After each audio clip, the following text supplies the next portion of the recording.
Now, going into the glimpses of the glorious past on the 4th of May. So, first on the 4th of May 2004, the Supreme Pontiff of Hinduism, after conducting a 2-day meditation program in Coimbatore, the Supreme Pontiff of Hinduism stopped over in Uti on his way back to Bengaluru Adhinam to meet with the professors and students at the JSS Academy. Following are some of the pictures taken during his visit there.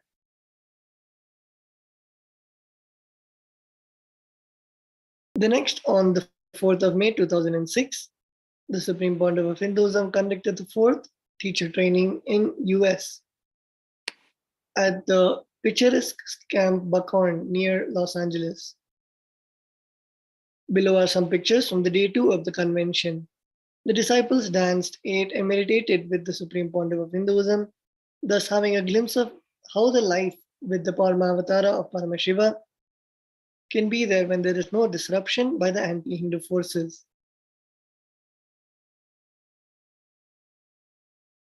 And we are now moving on to the 4th of May 2007. On this day, the Supreme Pontiff of Hinduism conducted a discourse titled The Power of Sensitivity in Oklahoma, United States. The Supreme Pontiff of Hinduism explained that Shiva is now giving techniques for those of us who cannot find the time to meditate. These sutras from Paramashiva are from the non-technique zone. The Supreme Pontiff of Hinduism shared that in this sutra, Paramashiva is trying to change our being without doing. In this technique, all we need to do is to remember that we are in whatever you do. Shiva is teaching us to be aware constantly, continuously. The Supreme Pontiff of Hinduism explained that if we are surprised by the incidents happening in our lives, it means we are in deep slumber. If we are living in self-remembrance, we will always be moral and ethical.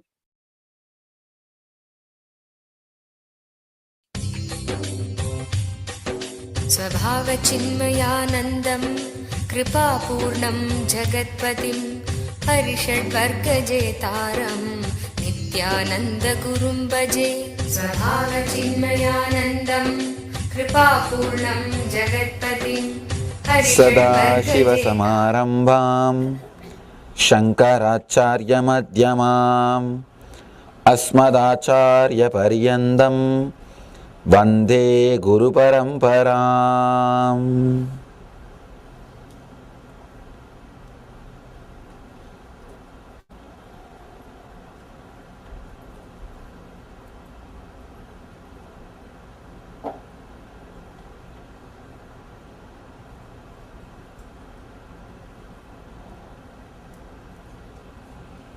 I welcome you all with my love and respects.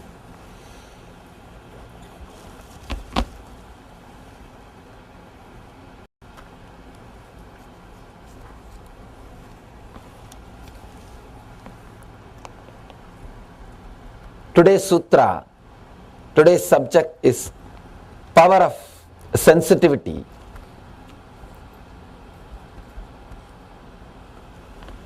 Before entering into the sutras, before entering into the today's aphorism, a few words.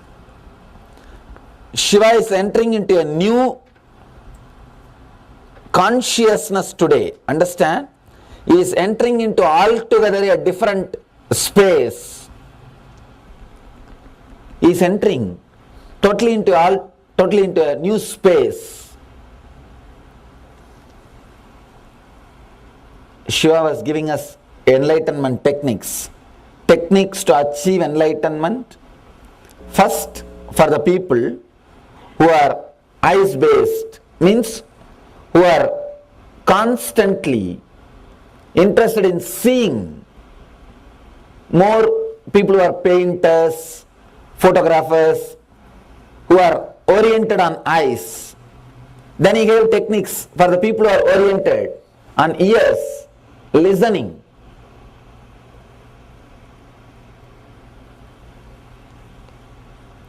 Musicians, poets, for them. Then he gave technique for the people who are touch oriented, who enjoy touch, who really enjoy the physical pleasure. For them, he gave meditation technique to become enlightened. Now, he is addressing people who can't find time. Means all of us. People who can't find time for meditation. He is addressing totally a different crowd, different level people. He is altogether changing his very way of teaching. Till yesterday, 47th sloka, he was giving technique, meditation techniques. Technique for enlightenment. The technique is supposed to be practiced by you at particular part of your life. Say for example morning or evening, or each technique has got its own time. Now, first time, today is starting. Of course, from today, next 10 techniques are for the people who don't have time to do meditation separately. For them he is giving, I can say, meditation for busy people. See, that's what I am surprised. 10,000 years ago, somebody can create a book which is directly useful and applicable, which has got practical value. Today means the depth or the power or the clarity to look into the future just can't be, you can't grasp it with your logic, with your intellect. Because 50 years ago, there were so many things which we can never imagine. Is today reality. 50 years ago, if you tell somebody, just type few words in your computer, you can know anything on the planet Earth. You can get any information from anywhere. Nobody would have believed. They would have laughed at you. But today, it is possible. Just type few words. Internet opens. It's totally different world. Internet is practically like a omnipresent, omnipotent and omniscient. It can tell everything, all powerful, and it can do anything. 50 years ago, nobody would have believed this, but now it is reality. It is happening. Now Shiva is entering into the techniques which are totally different for a new crowd. Actually, he is entering into a space where the whole humanity can be transformed. And one more thing, today he is entering into a no technique zone. Till today he was teaching you some technique, till 47 sutras, 47 aphorism. He was giving so many different kinds of methods and techniques to enlightenment. Today he is giving no technique, means he is not asking you to do anything, but he is leading you to enlightenment. Let's see how he is doing it. He is trying to change your being instead of doing. Till 47th sutra, he was trying to change your doing. Means he was telling you to do this, do that. 48th sutra, he is not telling you to do anything. No. Nothing needs to be done. He is changing your being.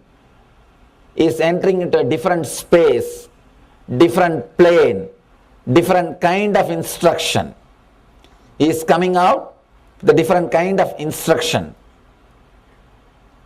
Let me read the sutra and we'll try to understand. O lotus-eyed one is addressing Devi. Lotus-eyed one means that person whose eyes are just like a lotus. Traditionally, it is believed Shiva's eyes are like a sun. So Devi's eyes are like lotus. It blooms seeing Shiva's eyes. Just like how the lotus blooms seeing the sun, our eyes blooms seeing Shiva's eyes. Shiva is addressing Devi, O lotus-eyed one,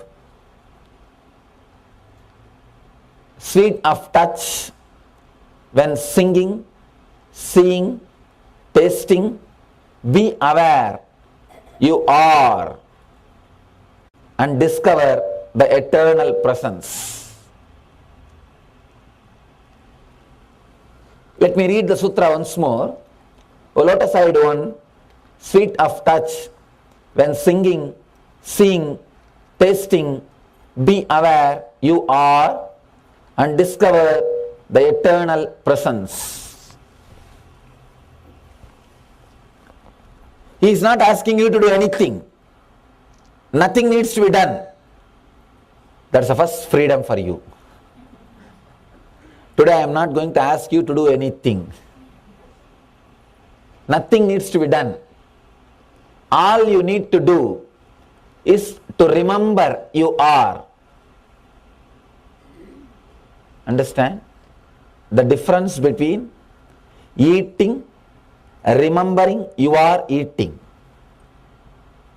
You can see without remembering you are seeing, or with remembrance you are seeing. You can eat without remembering you are eating, or with remembrance you are eating. You can sing, you can taste, you can dance, you can do anything with remembrance or without remembrance. Many times you can see in your life, morning you will get up from your bed, go to the bathroom, you will brush your teeth, take bath, you will sit in your car, reach the office. Only after reaching the office, suddenly you will remember how you came in that whole route.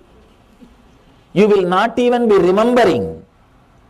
Just tell me, how many of you came to the self-awareness at least once when you drove from your home to here?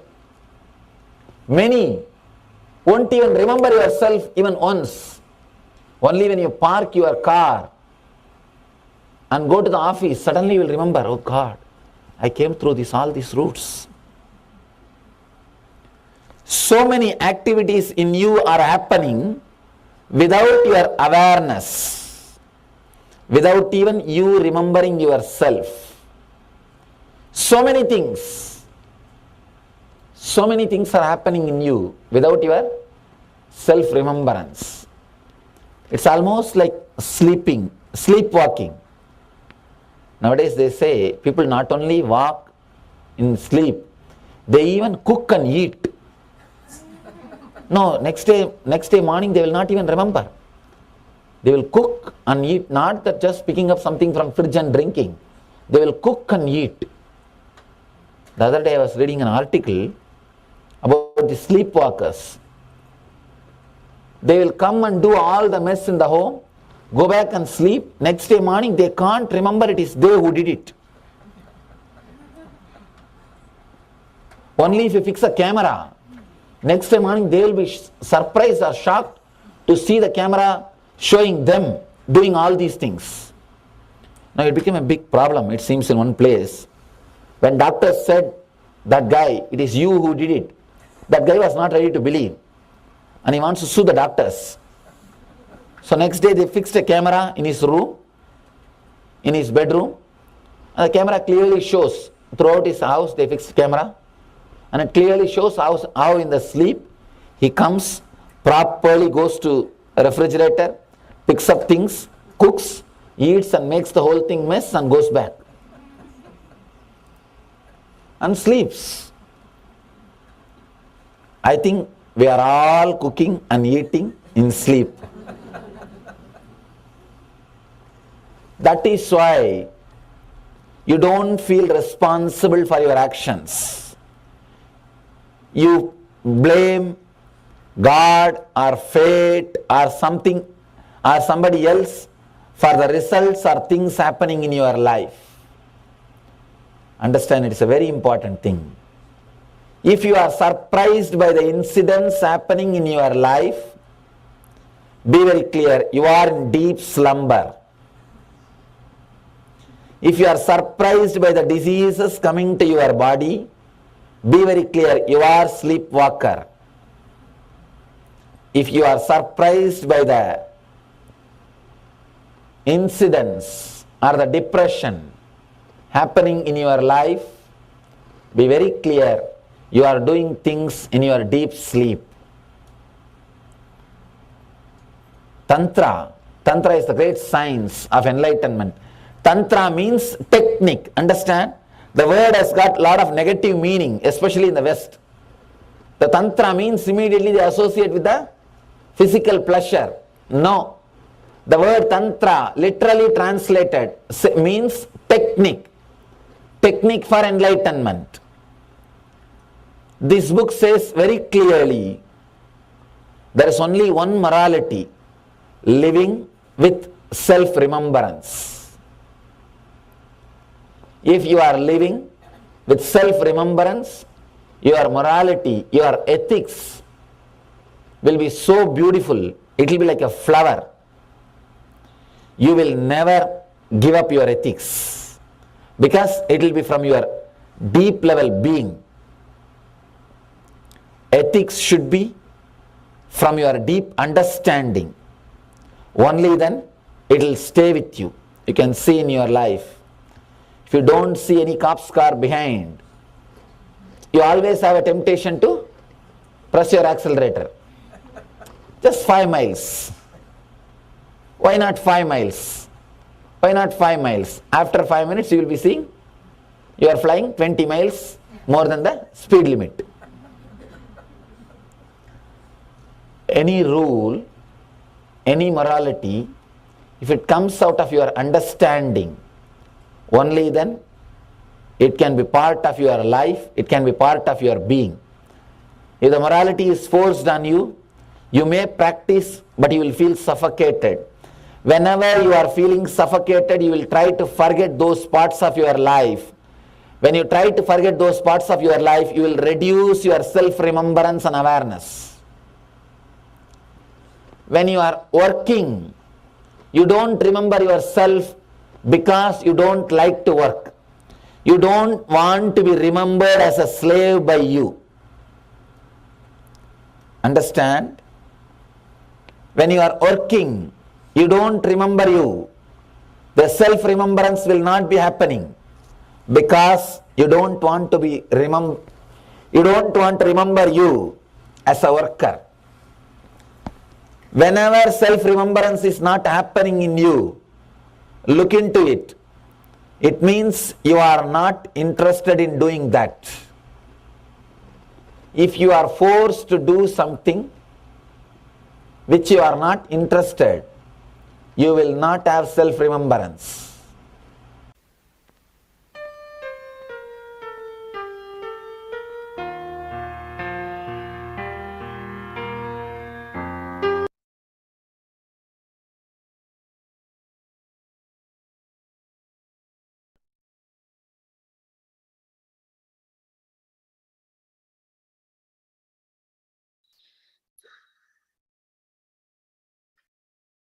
We now move on to the 4th of May 2008. On this day, the Nithyananda Hindu Temple in Kailasa in Los Angeles, under the direct guidance of the Supreme Pontiff of Hinduism, the ministers and ambassadors of Kailasa conducted the pradakshina around the temple. In many Hindu temples, the temple structure reflects the symbolism of the Hindu association of the spiritual transition from daily life to spiritual perfection as a journey through stages. Passageways for circumambulation are present through which worshippers move in a clockwise direction, starting at the sanctuary doorway and moving inward toward the inner sanctum where the deity is enshrined.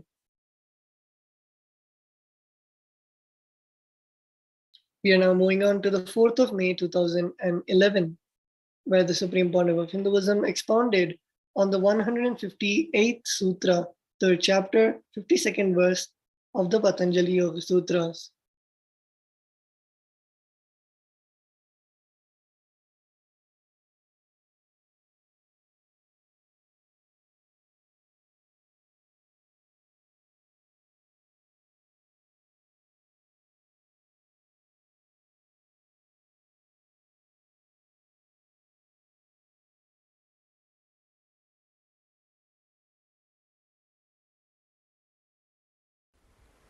सदाशिवसमारम्भां शङ्कराचार्यमध्यमाम् अस्मदाचार्यपर्यन्तां वन्दे गुरुपरम्पराम्.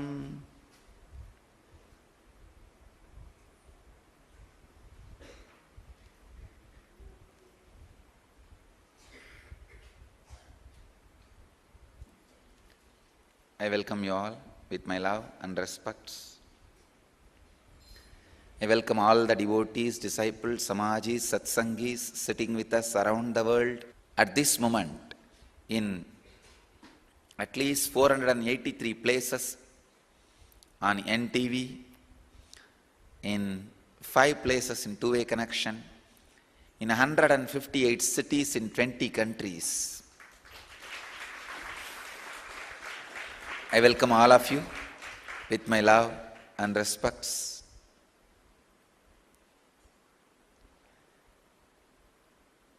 Cities having two-way connection: Nayana Ohio, Los Angeles, Phoenix, San Jose, and Seattle.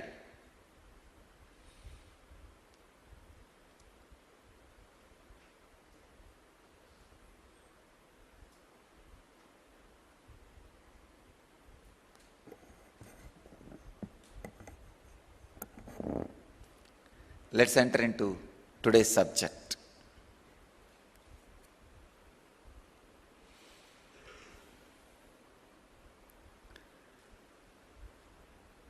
Enter the real heaven. 158th Sutra of Patanjali's Yoga Sutra and 3rd chapter, 52nd verse. Sthani upa nimantrane sanga smaya akaranam punar anishta prasangat.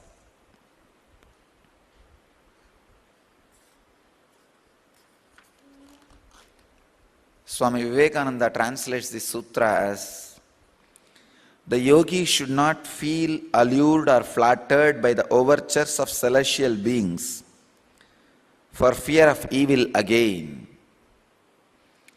Swami Prabhavananda translates this sutra as: when tempted by the invisible beings in high places, let the yogi feel neither allured nor flattered, for he is in danger of being caught once more by ignorance.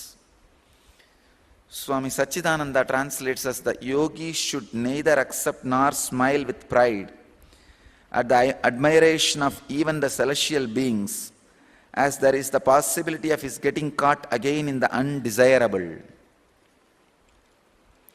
Bhagavan Osho translates as: there should be an avoidance of any attachment or pride to invitation from the superphysical entities in charge of various planes, because this would bring the possibility of the revival of evil.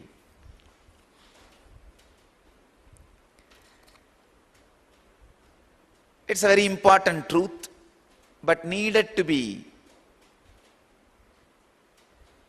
learnt only when you are really matured in the spiritual practice.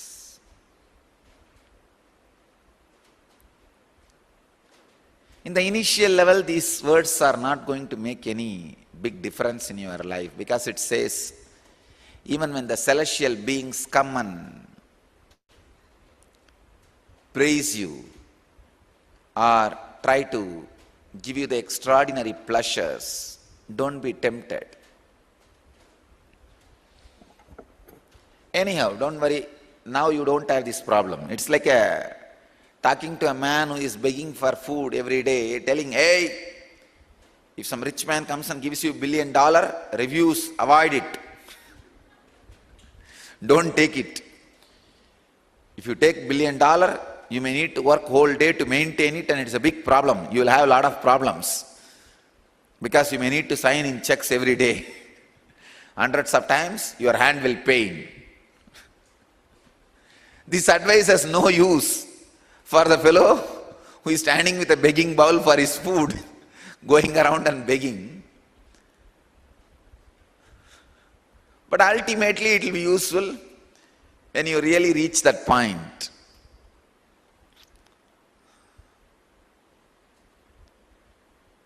So understand this.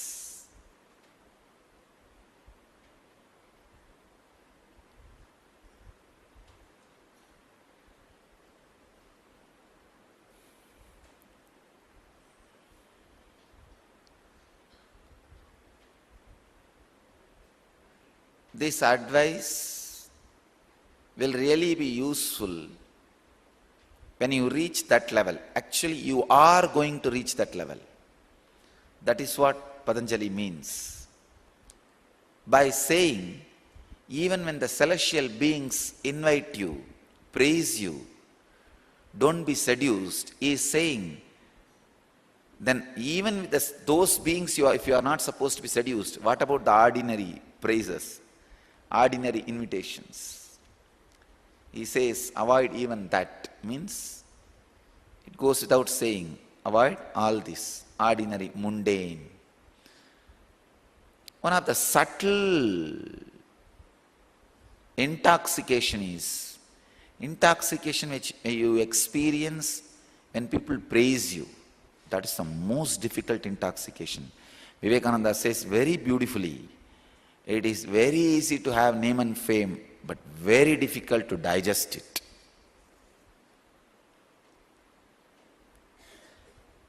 Very difficult to digest it.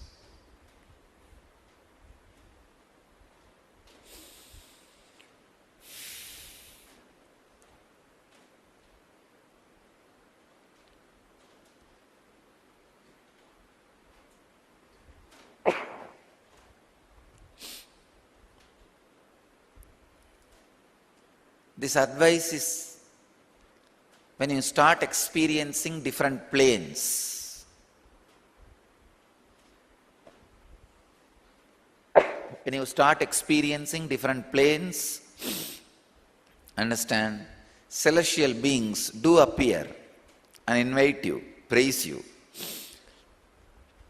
But the problem is, the moment you start connecting with them, slowly, slowly,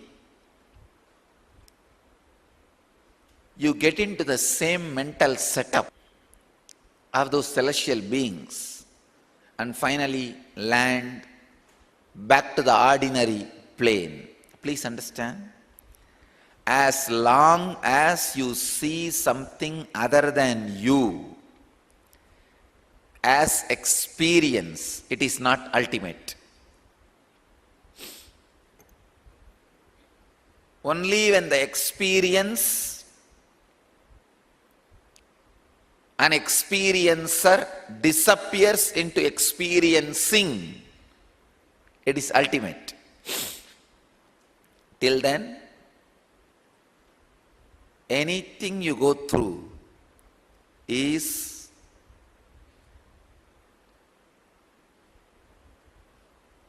only a path. You have not yet achieved the ultimate. Moving in different planes does not mean you reach the ultimate. Becoming the base of the planes, all planes, is the ultimate. In the Hindu tradition, there is a beautiful description of Bhur, Bhuva, Swaha, Tapa, Satya, different planes. You don't even need to go to some other world to see that planes. Just in your life, if you change your life based on spirituality, suddenly spiritual world will open in front of you. If you take up the job of a police, suddenly police world will open in front of you. If you take up the job of a lawyer, suddenly the legal world will open in front of you.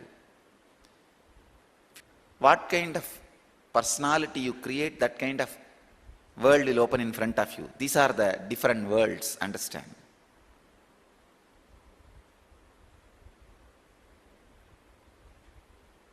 That's the reason sometimes I am not able to relate with the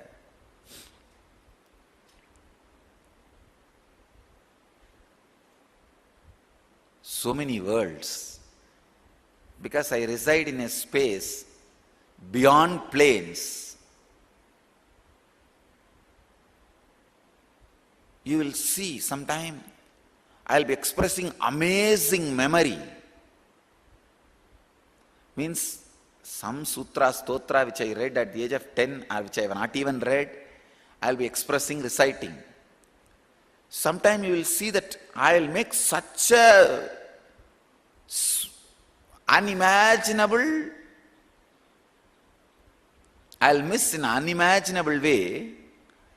You would have seen me, lived around me for years. You might have come after 3 months, I'll ask your name. Patanjali talks about this not only to warn you about it, to remind you it is possible.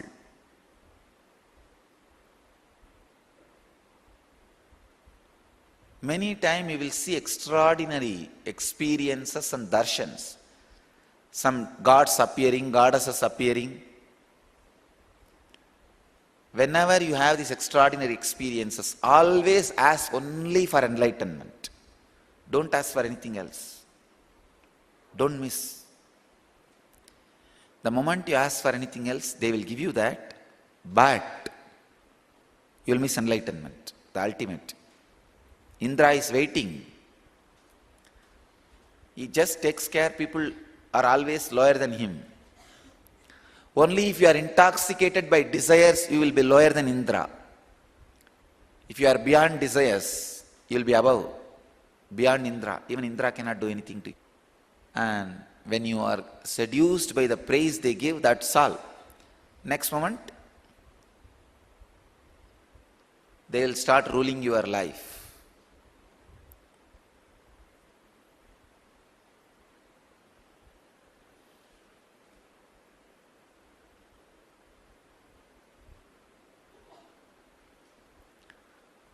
A real yogi should not be deluded, fall into illusion by the praise or the blame.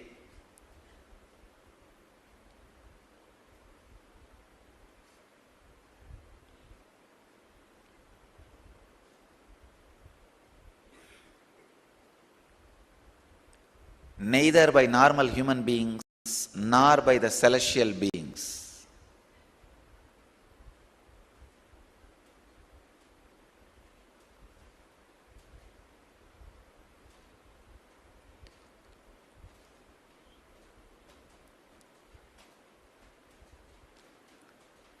Being praised is one of the subtlest intoxication.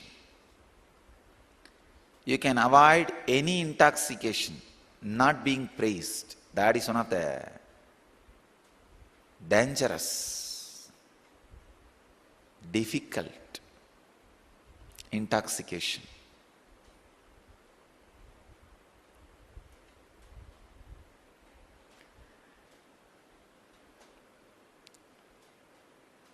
Do not take any major decisions when you are being intoxicated by being praised. Please understand. Don't take any business decision when you are being praised, because your subordinates will praise you and raise their salary also. They will praise you but raise their salary.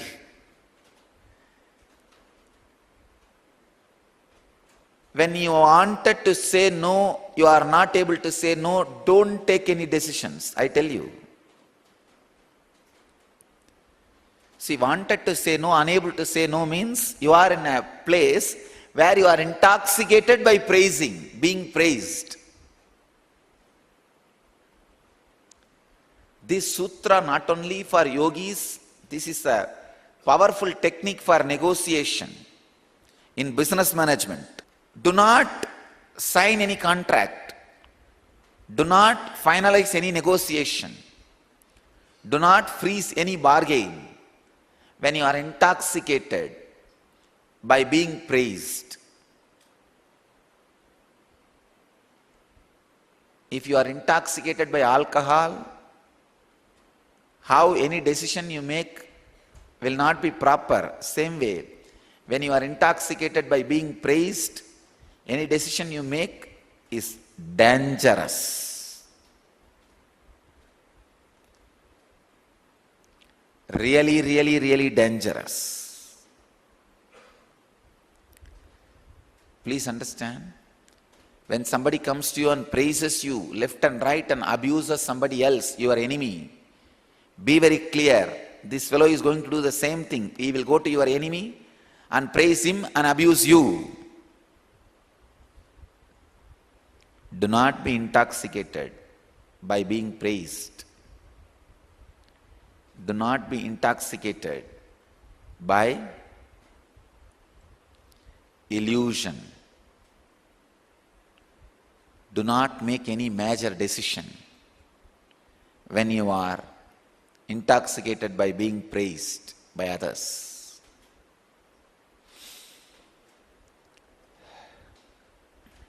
The real heaven is not in others' control.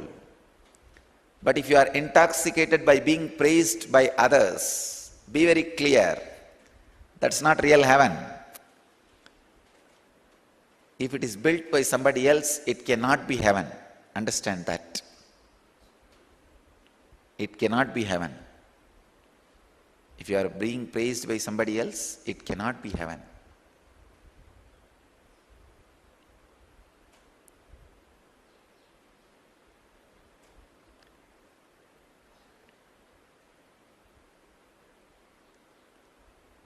Any joy gets added to you from others' world.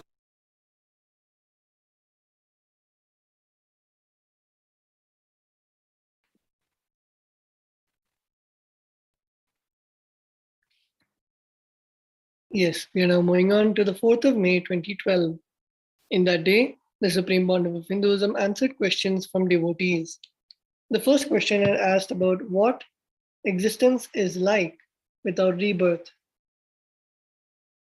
Does no rebirth mean we exist only eternally in the cosmos? The Supreme Pontiff of Hinduism reversed the perception of this question.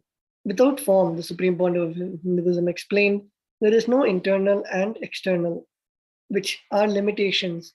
Rather than being limited by physical senses, we acquire all the million senses of the universe.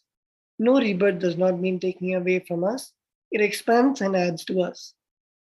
The second question came as an emotional shock from witnessing a bus accident with fatalities. The questioner's wife could not sleep after the incident and was still suffering. Is there a solution?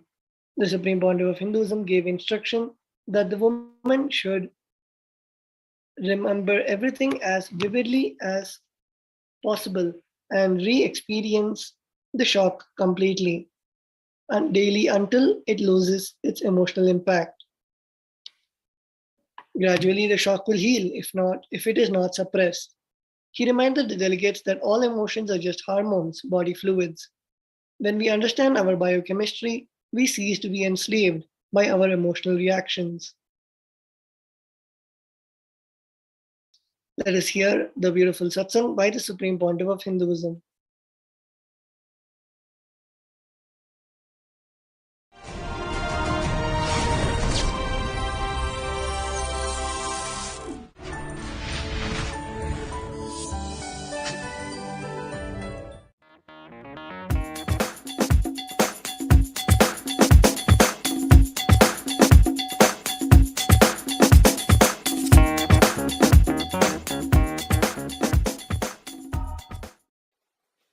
We will start the morning satsang.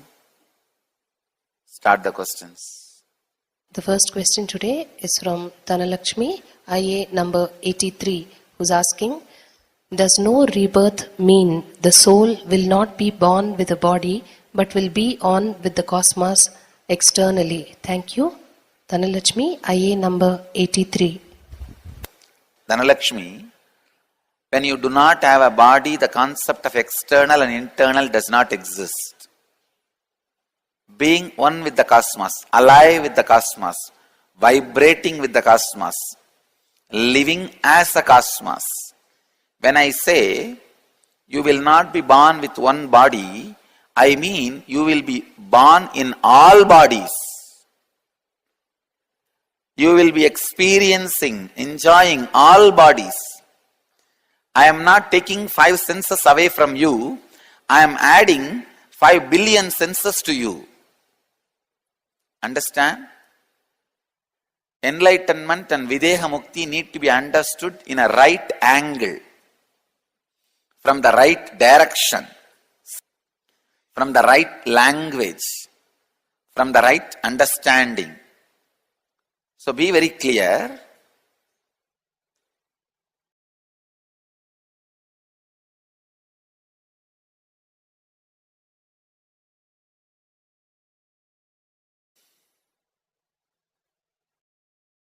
When I say you will not have any more birth, don't be insecure.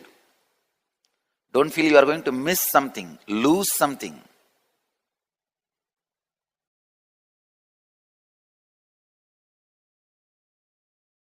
You are only going to gain everything. You are only going to have everything. So, no rebirth should not be understood in negative terms. It needs to be understood in positive terms. Next. The next question is from Binoy Joseph, IA ID number 75. It says, Dear Swamiji, this is a question from my wife. Recently, there was a bus accident near her house. What she saw was one person crushed by a bus and another woman crying helplessly that she lost her child. My wife could not sleep for one day. How to handle this shock at that moment and later? Binoy Joseph, IA ID number 75. Binay Joseph, unfortunately, she was not able to handle at that moment. Now, the only way to handle is before going to sleep, in the night time, just tell her to sit and relive the whole thing. It will be horrible, understand? It will be sweating, shivering, horrible. But it's okay, go through. Go into it. Go through it.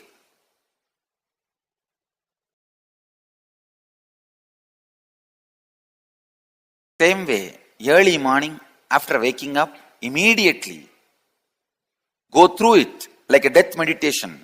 How you are asked to face all the fears consciously. Go through the shock consciously. In 2-3 days, you will see it will be just forgotten. All the unnecessary shock, fear, emotion associated with that scene will melt down. When your body shivers, tears roll, that emotions will melt down. Understand? When body fluids leave the body, concern emotions leave the system. Fear, suffering is associated with the tears, and when your nose runs, the mucus and the tears are directly connected to fear, shock and suffering. And your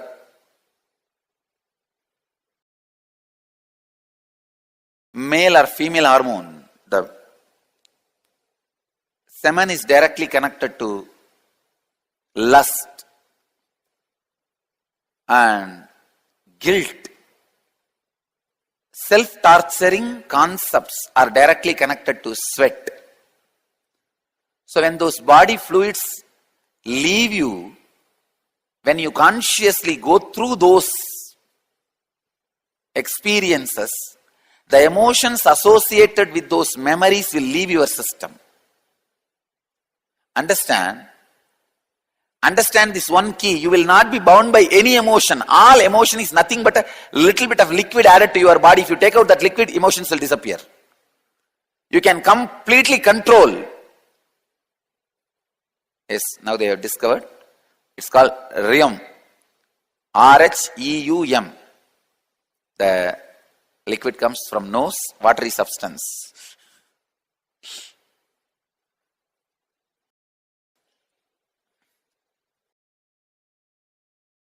You understand this truth, you can solve not just this problem, all problems, all your problems, all your emotional sufferings and emotional clots are nothing but a little bit of liquid in your body. So many things you do and repent later on just because of the little bit of male hormone in the body.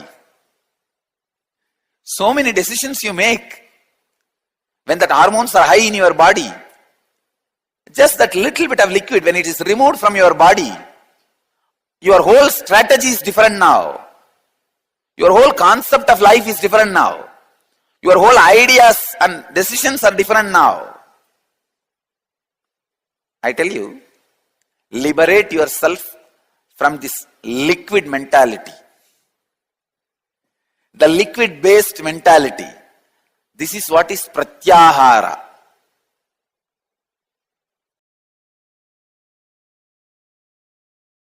Understand? Pratyahara means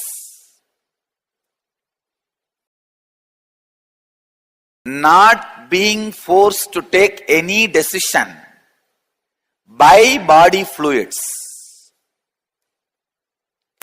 Anger, lust, fear, greed, attention. Please understand, attention need is not male hormones action, it is female hormones action. For male hormone, it's a lust. For female hormone, it is attention need. That is why male want to get rid of the lust quickly, because it's like a prison. Female want to relax into it because it's like a AC room.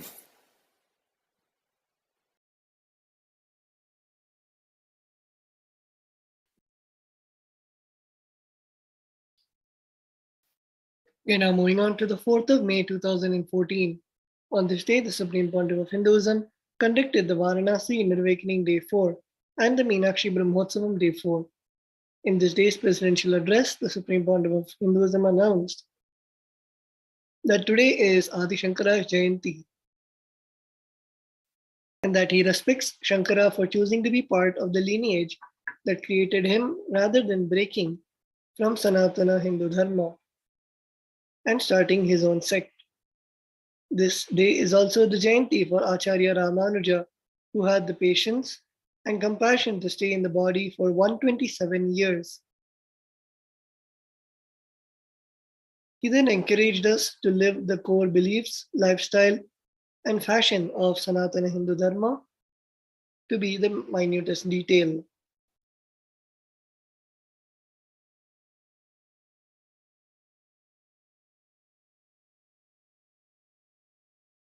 We now move on to the 4th of May 2015. On this day, the Supreme Pontiff of Hinduism gave a presidential address from the holy city of Varanasi, the land of Mahakala Bhairava. The Supreme Pontiff of Hinduism blessed and spoke from the space of ecstasy and joy of Vishwanatha, where Ganga is flowing with the love current of Mahadeva. Kashi being the golden city, which Paramashiva inhabited along with Devi Parvati, Kartikeya, and Ganesha, and his in-laws, is the energy field of the gods. It is only Godel here, not only one God. In this intense energy field of consciousness, the Supreme Pontiff of Hinduism invited all to come and experience Paramashiva, Vishwanatha, directly at the inner awakening that marked the ultimate initiation into Shivoham. Let us see the various happenings of the 4th of May 2015.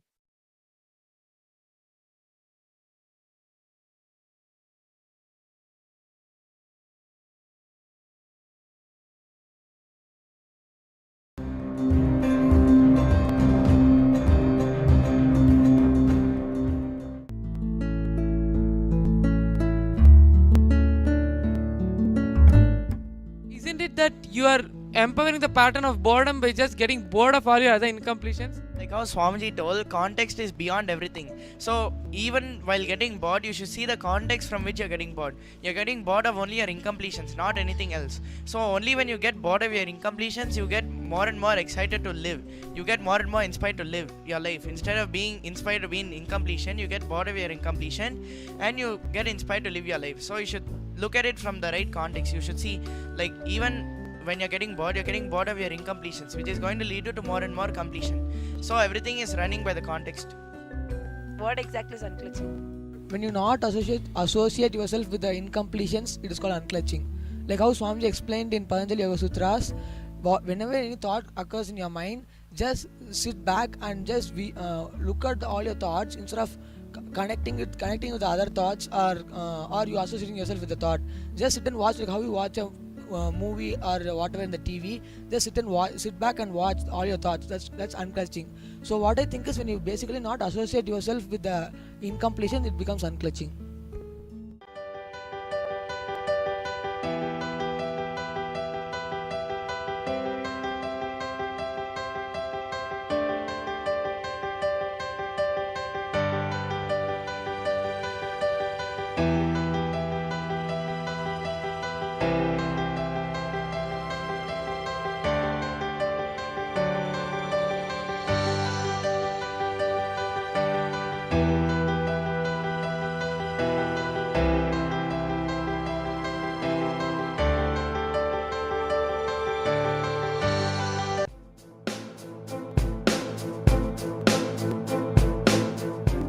Ganga, Varanasi and Swamiji. What unique mystical dimension can participants expect to experience? Ganga, formless in form. Varanasi, form. Swamiji, beyond formless, formless in form, and formless in formless.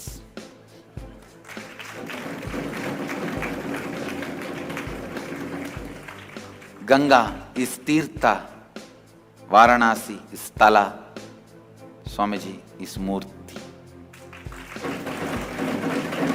Achala Murti and Sachala Murti.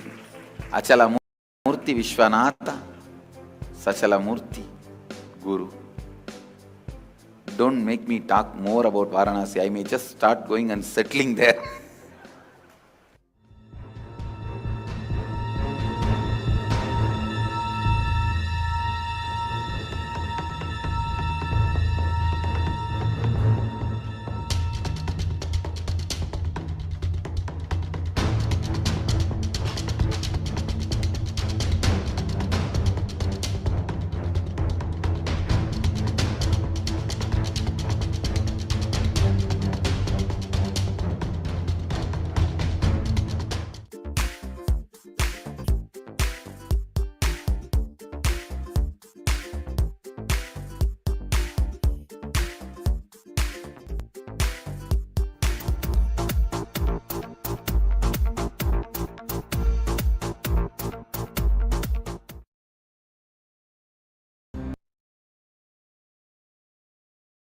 We now move on to the 4th of May 2016.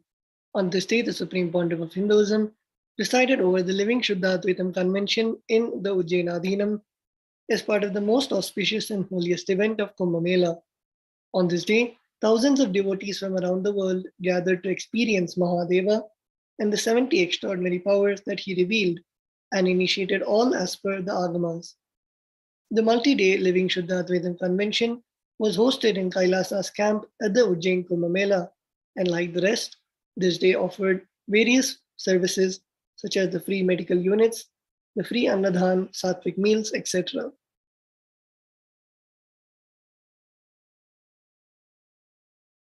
And we move on to the year 2017. On this day, the Supreme Pontiff of Hinduism conducted the day 15 of the Inner Awakening Convention. The Supreme Pontiff of Hinduism guided the Inner Awakening delegates into yet another powerful mandala process today. Back to back, following that session, the Inner Awakening delegates had a manifesting powers session. Later that day, the delegates also had a tour of the Adi Kailasa Adhinam and visited the Laughing Temple, Goshala, the Sacred Arts, and the Nithyananda Paramashiva Devalayam.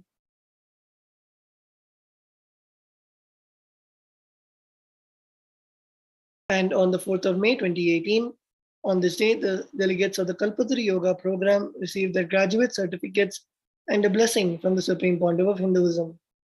The convention ended with a grand Kalpataru darshan that was filled with the grace and splendor of the greatest happening of our time. The Supreme Pontiff of Hinduism very blessed one by one the lakhs of delegates who attended that day's convention.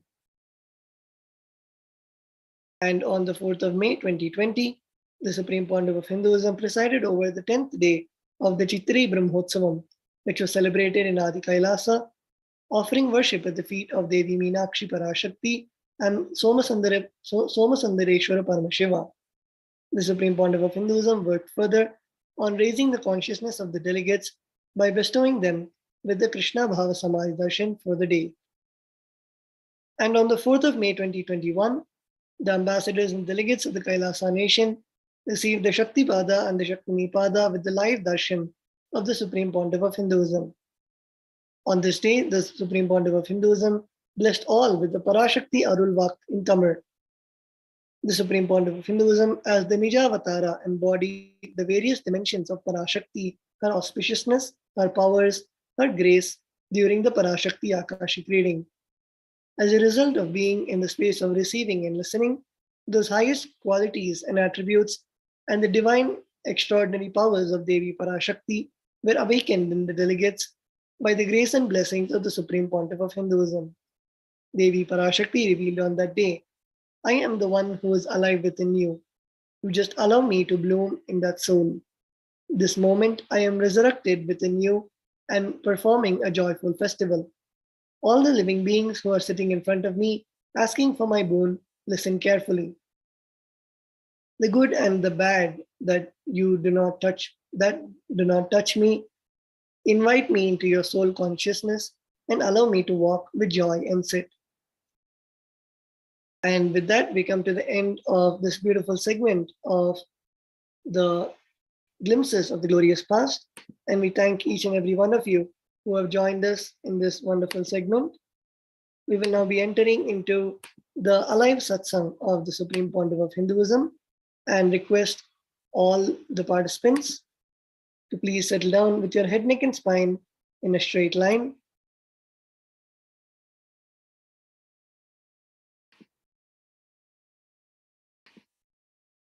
Bring your awareness to your third eye.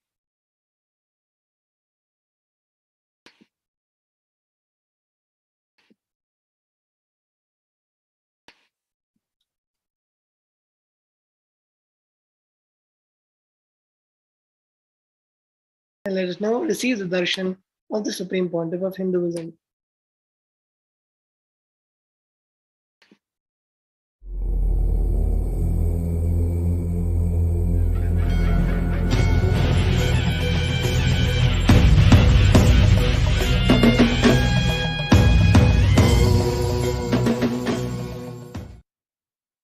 Paramashiva's message directly from Mahakailasa.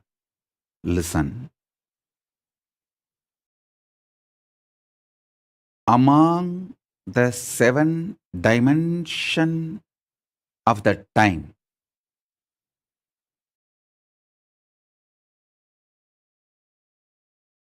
space before the past, past merging into the present, present evolving as future, future, future merging into the space beyond future. So totally in the seven,